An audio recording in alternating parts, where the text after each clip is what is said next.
Hello friends, आज हम बहुत ही इम्पोर्टेंट टॉपिक पे बात करने वाले हैं जो है कि मॉनसून में बच्चों का केयर कैसे करें। क्यों अभी तक गर्मियाँ चल रही थी, अब मॉनसून का सीज़न आ गया है, बारिश हो रही है। तो ऐसे में कभी बहुत ज़्यादा गर्मी लगती है, कभी बहुत ज़्यादा ठंड लगती है, बहुत चिपचिपा सा मौसम हो रहा है। तो काफ़ी तेज़ी से एक ही दिन में कई बार मौसम चेंज हो रहे हैं। तो ऐसे में बच्चों की केयर कैसे करनी है, क्योंकि इसका सबसे ज़्यादा इफ़ेक्ट बच्चों पे पड़ता है। कभी ठंडा कभी गर्म, ठंडा गर्म होने की वजह से बच्चों की जो तबीयत है वो बहुत जल्दी ख़राब होती है इस सीज़न में। तो फ्रेंड्स, मानसून तो वैसे हम सबको बहुत ज़्यादा पसंद है। अभी तक इतनी गर्मी हो रही थी, अब बारिश का मौसम आ रहा है, काफ़ी अच्छा वेदर होता है। बट ये मानसून अच्छा होने के साथ साथ अपने साथ काफ़ी सारी बीमारियां लेके आता है, और इस सीज़न में हमें सबसे ज़्यादा केयर की ज़रूरत होती है। तो आज मैं इसी टॉपिक पे बात करने वाली हूँ कि मानसून, जो मौसम चेंज हो रहा है, वेदर चेंज हो रहा है, तो ऐसे में हम बच्चों का ख्याल कैसे रखें। कुछ ऐसी टिप्स हैं जो मैं यूज़ करती हूँ अपने बच्चों के लिए। बहुत सारे ऐसे तरीके हैं जिसका अगर आप स्टार्टिंग से ध्यान दें, अगर आप उसको फॉलो करें, तो आप भी अपने बच्चे को इन बीमारियों से बचा सकते हैं। तो मैं ये नहीं कहूँगी कि अब बच्चे ऐसा करने पे बच्चे बीमार नहीं होंगे। जो होना है वो तो होना ही है, बट हम केयर कर सकते हैं, हम प्रिकॉशन ले सकते हैं। तो ऐसी कुछ चीज़ें मैं आपके साथ शेयर करने वाली हूँ कि मानसून में अपने बच्चों का ख्याल कैसे रखें, क्या सावधानियाँ रखें, इन्हीं सारी चीज़ों पे आज हम बात करने वाले हैं। तो फ्रेंड्स, अगर वीडियो लाइक नहीं किया है तो प्लीज़ वीडियो को लाइक कीजिए, क्योंकि ये बहुत ही इंपॉर्टेंट टॉपिक है। और फ्रेंड्स, अगर आप वीडियो को लाइक करेंगे तो इससे मुझे मोटिवेशन मिलेगी, मैं और भी अच्छी वीडियोस आपके लिए बनाऊंगी, और भी अच्छी टॉपिक पे वीडियो आपके लिए लेके आऊँगी फ्रेंड्स। सो फ्रेंड्स, चलिए स्टार्ट करते हैं वीडियो। तो सबसे पहले हम बात करेंगे कि मानसून में हमें किन किन बातों का ध्यान रखना चाहिए। ऐसी क्या क्या चीज़ें हैं जिसे अगर हम फॉलो करते हैं तो हम काफ़ी हद तक अपने बच्चों को बीमारियों से और कोल्ड कफ, ये सब, इन सारी चीज़ों से हम बचा सकते हैं। तो जो सबसे पहले आता है वो ये है कि जो मानसून सीजन आता है उसमें बच्चों के कपड़े कैसे होने चाहिए। क्योंकि कभी समटाइम्स क्या होता है, मॉर्निंग में बारिश हो रही है, फिर दोपहर में धूप निकल गई, फिर बारिश हो रही है, फिर धूप निकल गई, बहुत ही चिपचिपा सा मौसम हो जाता है समटाइम्स। तो ऐसे में हमें बच्चों के कपड़े कैसे, किस टाइप के कपड़े पहनाने चाहिए, क्या फैब्रिक के कपड़े पहनाने चाहिए। तो हमें कॉटन के कपड़े पहनाने चाहिए बच्चों को। अगर समटाइम्स आपको लग रहा है कि ठंड हो रही है, तो आपको ऐसा नहीं है कि आपको वुलन कपड़े पहनाने हैं, नो। जो मानसून सीज़न होता है उसमें सबसे अच्छा जो क्लोथ्स होता है वो है कॉटन का कपड़ा। कॉटन के कपड़े आप अपने बच्चों को पहनाइए। आप चाहे तो, आपको लग रहा है कि ठंड है, कॉटन के कपड़े से नहीं होगा, तो आप लेयर में कपड़े पहना सकते हो, बट आप वुलन कपड़े मत पहनाइएगा। आप चाहे तो एक हाफ स्लीव्स अंदर पहना दो, उसके ऊपर से एक फुल स्लीव्स पहना दो बच्चे को। इस तरह से आप कॉटन के एक दो लेयर पहना सकते हो। जब आपको लगे कि अब गर्मी लग रही है, मौसम चेंज हो गया है, तो आप क्या करो कि एक लेयर उसकी उतार दो। ऐसे क्या होगा, बच्चों को प्रॉब्लम नहीं होगी। अगर उसे गर्मी लग रही है तो आप उसकी एक लेयर, एक टी शर्ट आपने उतार दी और अंदर उसने पहना हुआ है। अगर आपको लग रहा है कि ठंडा मौसम हो रहा है तो आपने एक लेयर ऊपर से और पहना दी। तो फ्रेंड्स, आप कॉटन के कपड़े यूज़ कीजिए बच्चों के लिए। बच्चों को मानसून में कॉटन के कपड़े पहनाइए। उसके बाद जो सेकंड चीज़ है वो ये है कि मानसून सीजन में फ्रेंड्स, अपने बच्चों को कभी भी कपड़े वाले शूज़ मत पहनाइए। क्योंकि कपड़े वाले शूज़ में क्या होता है कि अगर वो गीले हो जाते हैं और बच्चे उसे पहने रह गए तो बच्चों को ठंड लग सकती है, बच्चे बीमार पड़ सकते हैं आपके। तो हो सके तो अवॉइड कीजिएगा मानसून सीजन में कपड़े वाले शूज़ को। उसके बाद फ्रेंड्स, हम बात कर लेते हैं कि बच्चों को हाइड्रेट रखिएगा। क्योंकि ये सीज़न ऐसा होता है कि आपको पता नहीं चलता, अगर ठंडा मौसम है तो आपको प्यास भी नहीं लगती, आपको पता नहीं चलता कि आपको पानी की ज़रूरत है या नहीं है। और बच्चों को भी इसी तरह बच्चों के साथ भी होता है कि बच्चे पानी नहीं मांगते, क्योंकि ठंडा मौसम है तो बच्चों को प्यास नहीं लग रही, तो बच्चे ने पानी नहीं मांगा। तो ऐसा नहीं करना है, आपको टाइम टू टाइम अपने बच्चे को पानी पिलाते रहना है। आप लिक्विड चीज़ उससे ज़्यादा दीजिए। लिक्विड में आप नींबू पानी दे सकते हो उसे, आप जूस दो, सूप दो, जो भी लिक्विड फॉर्म में आप दे सकते हो उसे लिक्विड, उसे हाइड्रेट ज़रूर रखिएगा फ्रेंड्स। हाइड्रेट रहना इस टाइम बहुत ज़्यादा ज़रूरी होता है, क्योंकि जो बीमारियाँ होती हैं वो काफ़ी सारी बीमारी पानी से भी होती है। तो कोशिश कीजिएगा कि मानसून सीज़न में जब भी आप पानी दें बच्चों को, तो पानी बॉयल करके रखिए। आप चाहे तो पानी बॉयल करके उसे ठंडा करके आप रख सकते हो, नॉर्मल टेम्परेचर में रख सकते हो। और अपने बच्चों को जब भी वो पानी मांगे तो आप उसे वो पानी दो। ऐसे पानी मत दीजिए, क्योंकि बहुत सारी बीमारियां ऐसी होती हैं, टाइफाइड हो गया, और भी काफ़ी सारी बीमारियां होती हैं जो पानी के थ्रू होती हैं। तो पानी का भी आपको सबसे ज़्यादा ध्यान देना है कि आपका बच्चा जो पानी पी रहा है वो कैसा पानी है।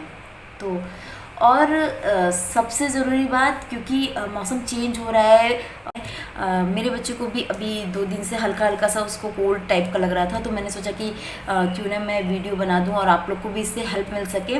कि अगर आपको लगता है कि आपके बच्चे को हल्का हल्का सा कोल्ड फील हो रहा है, तो आप स्टार्टिंग से ये सारी चीज़ें ध्यान दीजिए, उसकी केयर करना स्टार्ट कर दोगे तो बीमारियां ज़्यादा बढ़ेंगी नहीं और वो क्योर होना स्टार्ट हो जाएंगी। तो इसीलिए मैंने सोचा कि एक वीडियो बना दूँ जिससे आप भी ये सारी चीज़ें पता चल सके और अपनी बेबी का आप ख्याल अच्छे से रख सको। उसके बाद जो नेक्स्ट चीज़ है वो ये है कि बारिश का जो मौसम होता है उसमें मॉस्किटो की प्रॉब्लम बहुत ज़्यादा होती है, क्योंकि बारिश अपने साथ काफ़ी कुछ लेके आता है। जब मानसून का सीज़न आता है तो उसके साथ काफ़ी बीमारियां, मॉस्किटो, टाइफॉइड, ज्वाइंट, ये सारी बीमारियां मोस्टली इसी सीज़न में होती हैं। अगर इस टाइम आप डॉक्टर के पास जाओगे तो आप देखो काफ़ी लंबी चौड़ी लाइन लगी रहती है डॉक्टर के पास, और ये जितने भी बच्चे वहाँ पे पहुँचते हैं वो सारे बस इन बेसिक बीमारियों, कोल्ड, कफ, फीवर, खांसी आ रही है, लूज मोशन हो रहा है, ये नॉर्मल सी जो बीमारियां होती हैं, इन सारी चीज़ों को लेके लोग तुरंत घबरा जाते हैं पेरेंट्स और तुरंत डॉक्टर के पास पहुंच जाते हैं। तो अगर आपको हल्का सा भी लग रहा है कि आपके बच्चे को थोड़ा सा भी कोल्ड है, कफ है या कुछ, तो आप उसकी जैसे ही आप देख रहे हो कि वेदर चेंज हो रहा है तो आप इन सब चीज़ों का ध्यान रखना शुरू कर दो। हाँ, तो मैं बात कर रही थी कि मॉस्किटो के बारे में। तो मॉस्किटो बहुत ज़्यादा इस समय होते हैं और डेंगू, मलेरिया, ये सारी बीमारियां इस टाइम काफ़ी तेज़ी से फैल रही होती हैं। तो आप मेक श्योर करो कि जब भी आप बच्चे को बाहर लेके जा रहे हो तो बच्चे को अच्छे से फुल स्लीव्स के, पहली बात तो आप कपड़े पहनाओ। उसके बाद मॉस्किटो रिपेलेंट्स आते हैं, कई तरह के आते हैं, ओडोमॉस के आते हैं, ममाअर्थ के आते हैं, कई सारे कंपनीज़ के आते हैं। आप मार्केट में जाओगे तो आपको जो भी समझ में आया आप वो ले सकते हो, वो ज़रूर अपने बच्चों को लगाइए और उसके बाद ही आप बच्चों को बाहर लेके जाइए। क्योंकि मैं इस चीज़ को फेस कर चुकी हूँ। मेरी बेटी जब 8 मंथ की थी, लाइक अक्टूबर का महीना था, और उसको डेंगू हो गया था, तो मैं 10 दिन लेके उसको हॉस्पिटल में थी और काफ़ी ज़्यादा प्रॉब्लम हो गई थी फ्रेंड्स। तो मैं इस चीज़ को फेस कर चुकी हूँ, इसलिए मैं आप सबसे रिक्वेस्ट करूँगी कि प्लीज़ इस चीज़ को अवॉइड मत कीजिएगा, क्योंकि हम लोग बहुत हल्के में लेते हैं, ध्यान नहीं देते हैं कि क्या हो गया, थोड़ी देर के लिए तो ले जा रहे हैं और थोड़ी देर में बहुत कुछ हो जाता है फ्रेंड्स।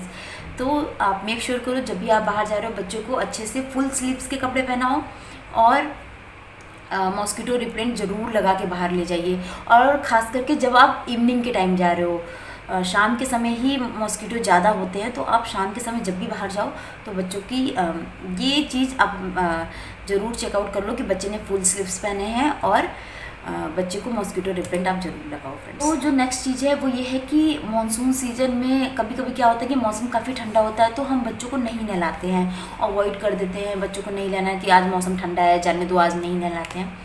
तो ऐसा नहीं करना है, आपको बच्चे को नहलाना है, बच्चे को मसाज भी करनी है।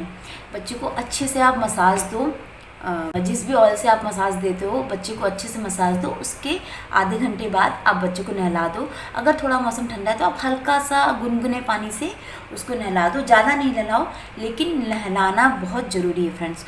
उसकी इस सीज़न में क्या होते हैं, इन्फेक्शन, जर्म्स, ये सारी चीज़ें बहुत तेज़ी से फैल रही होती हैं, तो उसकी क्लीनिंग काफ़ी ज़रूरी होती है। बच्चों को साफ़ सफाई से रखना बहुत ज़रूरी होता है। तो आप चाहे थोड़ा सा ही नहलाओ, लेकिन उसको डेली नहला के उसके कपड़े चेंज करना चाहिए।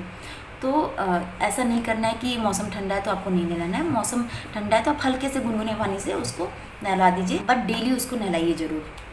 उसके बाद हम बात कर लेते हैं कि बच्चों को खाना कैसा देना है। मानसून सीजन में हम बच्चों को कैसा खाना दें। तो जैसा कि मैं पहले भी बता चुकी हूँ कि मानसून सीजन में बीमारियाँ जो होती हैं वो पीक पे होती हैं, बहुत तेज़ी से फैल रही होती हैं। तो हमें बेबी को, अपने बच्चे को जो भी फूड देना शुरू करना है कि जो भी हम फूड दे रहे हैं वो फ्रेश हो। मान लीजिए कि आपने खाना बनाया है, बच्चे का भी खाने का मन नहीं है, 2 घंटे 3 घंटे बाद अगर वो बच्चा खा रहा है, तो इस सीज़न में जो होता है वो खाना बहुत तेज़ी से ख़राब भी होता है। तो आप ऐसा कर सकते हो कि खाने को किसी कंटेनर में या किसी भी जार में, एयर टाइट जार में आप करके फ्रिज में स्टोर कर सकते हो। उसके बाद जब भी आप करो, और माइक्रोवेव में गर्म नहीं करना है खाने को आप गैस पे गर्म करो, क्योंकि बच्चों के लिए माइक्रोवेव भी काफ़ी हद तक सेफ़ नहीं होता है। और फ्रिज में भी आप जब भी रखिए खाने को तो ढक के रखिए, कंटेनर में बंद करके रखिएगा फ्रेंड्स। तो आप जब भी खाना दो तो उसको फ्रेश खाना दो, और अगर आप 2-3 घंटे बाद दे रहे हो तो उसे गर्म करके फ्रिज में स्टोर करके और उसे गर्म करने के बाद बच्चे को आप खिलाओ। और ख़ास करके फ्रूट्स वगैरह अगर आपने कट कर दिए हैं, इस सीज़न में बहुत तेज़ी से फ्रूट्स वगैरह तो बहुत तेज़ी से ख़राब होते हैं, तो आप मेक श्योर करो जब आपको खाना हो तभी आप कट करो। और जो भी वेजिटेबल लेके आओ, जो भी फ्रूट्स लेके आओ, उसको अच्छे से वॉश करना चाहिए। आप चाहे तो फ्रूट्स वगैरह वेजिटेबल वॉश करने के लिए बहुत सारी चीज़ें मार्केट में अवेलेबल हैं, जिसे आप फ्रूट्स वगैरह या वेजिटेबल वगैरह वॉश कर सकते हो। और अगर ऐसे नहीं कर सकते हो तो आप हल्के से गुनगुने पानी में जो भी फ्रूट्स या वेजिटेबल लेके आओ उसको डाल दो, और उसमें हल्का सा बहुत सारे लोग हल्दी डालते हैं, जिससे क्या होता है कि जो भी उस पर जर्म्स वगैरह जो भी चीज़ें होती हैं वो हट जाती हैं और अच्छे से साफ़ हो जाता है। तो आप ऐसा भी कर सकते हो। इस सीज़न में ख़ास करके आप इन सारी चीज़ों का ज़रूर ध्यान दो फ्रेंड्स। और जो भी फल या सब्जी जो भी आप लेके आ रहे हो उसको अच्छे से वॉश करने के बाद ही आप इसको यूज़ करो। उसके बाद हम बात कर लेते हैं कि इस सीज़न में बच्चों का जो भी वैक्सीनेशन है वो ज़रूर लगवाइएगा फ्रेंड्स। और वैक्सीनेशन तो वैसे भी टाइम टू टाइम बच्चों को लगवाना चाहिए। जब आपका बच्चा पैदा होता है, जब आपका बच्चा जन्म लेता है, तो ही हॉस्पिटल से आपको एक चार्ट मिल जाती है वैक्सीनेशन की, जिसमें पूरी डिटेल दी होती है कि कौन सा वैक्सीनेशन किस एज में आपको लगवाना है। तो वैक्सीनेशन की जो भी डेट है उस डेट के हिसाब से आप अपनी सारी वैक्सीनेशन कंप्लीट करिएगा फ्रेंड्स। और इस सीज़न में ख़ास करके बीमारियां बहुत तेज़ी से फैलती हैं, तो आप मेक श्योर करो, आप चेकआउट करो कि आपके बच्चे की जो भी वैक्सीनेशन वो लग गई हैं या नहीं है। और अगर नहीं लगी है तो प्लीज़ उसको लगवाइए और टाइम टू टाइम अपने बच्चे का वैक्सीनेशन कंप्लीट कराइएगा फ्रेंड्स। उसके बाद हम बात कर लेते हैं कि हाइड्रेशन के बारे में हमने बात कर ली है कि बच्चों को हाइड्रेट रखना बहुत ज़रूरी होता है, बच्चों को पानी देना बहुत ज़रूरी होता है। और अगर आपका बच्चा छोटा है, 6 महीने से छोटा है, पानी नहीं पी सकता है, तो आप उसे टाइम टू टाइम 1-1 घंटे 2-2 घंटे में आप उसे ब्रेस्ट फीड कराते रहो, जिससे वो हाइड्रेट रहे। क्योंकि वो इतना छोटा है, वो आपसे बोल नहीं सकता कि उसे प्यास लगी है या क्या, या उसे कोई प्रॉब्लम हो रही है। तो आपको घड़ी देख के टाइम से अपने बच्चे को फीड कराना है। और अगर आपका बच्चा 6 महीने से बड़ा है तो आप उसे पानी दो, नारियल पानी दो, जो भी आप लिक्विड फॉर्म में दे सकते हो उसे, वो सारी चीज़ें आप उसे दो फ्रेंड्स। और उसके बाद जो एक लास्ट चीज़ है वो ये है कि क्लीनिंग। बच्चे छोटे हैं, बच्चे इधर उधर खेलते रहते हैं, घर में भी कई जगह खेलते रहते हैं, इधर उधर टच करते हैं, तो मेक श्योर करो कि बच्चों के हैंड जो है वो क्लीन होने चाहिए। या फिर आप बच्चों के हैंड को दिन में 3-4 बार आप वॉश करो। जब आपको लगे कि हाँ बच्चे खेल रहे हैं, कई जगह टच कर रहे हैं इधर उधर, तो अपने बच्चे के हैंड को अच्छे से क्लीन करो। या बच्चा बाहर गया है, बच्चा बाहर से आ रहा है, तो उसके हैंड को अच्छे से हैंड वॉश से, सैनिटाइज़र से, जिस भी चीज़ से आप करना चाहो उसे अच्छे से हैंड को, उसके लेग्स को अच्छे से क्लीन रखो। और उसके साथ साथ आपको ये भी ध्यान देना है कि बच्चा जहाँ खेल रहा है वो एरिया क्लीन होना चाहिए। अपने हाउस का, अपने फर्श का आपको अच्छे से ख्याल रखना है कि वो जगह अच्छे से क्लीन हो, क्योंकि बच्चे खेल रहे हैं और इस टाइम जर्म्स काफ़ी तेज़ी से फैल रहे हैं। तो आपको ये सारी चीज़ें इंश्योर करनी है कि आपका घर साफ। क्लीनिंग का आपको मेन ख्याल रखना है कि इस सीज़न में क्लीनिंग का आपको बहुत ज़्यादा ख्याल रखना है कि आपकी जो भी एरिया है आपके घर में, जहाँ बच्चे रहते हैं, जहाँ बच्चे खेलते हैं, वो चीज़ें एकदम क्लीन, नीट एंड क्लीन होनी चाहिए। सो फ्रेंड्स, ये कुछ ज़रूरी चीज़ें थी जिसे मेरे ख्याल से सारे पेरेंट्स को इस चीज़ का ध्यान देना चाहिए। और अगर वो इन सारी चीज़ों को फॉलो करते हैं, क्लीनिंग का, बच्चे के खाने का, पानी का, इन सारी चीज़ों का, अगर मौसम चेंज हो रहा है, वेदर चेंज हो रहा है, ठंडा गर्म मौसम हो रहा है, बीमारियां बहुत ज़्यादा फैल रही हैं, तो अगर हम थोड़ी थोड़ी चीज़ें अगर ध्यान दे दें तो काफ़ी हद तक हम इन बीमारियों से अपने बच्चे को बचा सकते हैं। सो फ्रेंड्स, अगर आपको ये वीडियो लगता है कि थोड़ी यूज़फुल है, आपके लिए इन्फॉर्मेटिव, तो प्लीज़ मेरे चैनल को सब्सक्राइब कीजिएगा, लाइक कीजिएगा और ज़्यादा से ज़्यादा लोगों में शेयर कीजिएगा, जिससे उन्हें भी इन सारी चीज़ों के बारे में पता चल सके और लोग अपने और अपने बच्चों की अच्छे से देखभाल कर सके। सो फ्रेंड्स, फिर मिलते हैं एक नए वीडियो के साथ, तब तक के लिए बाय बाय।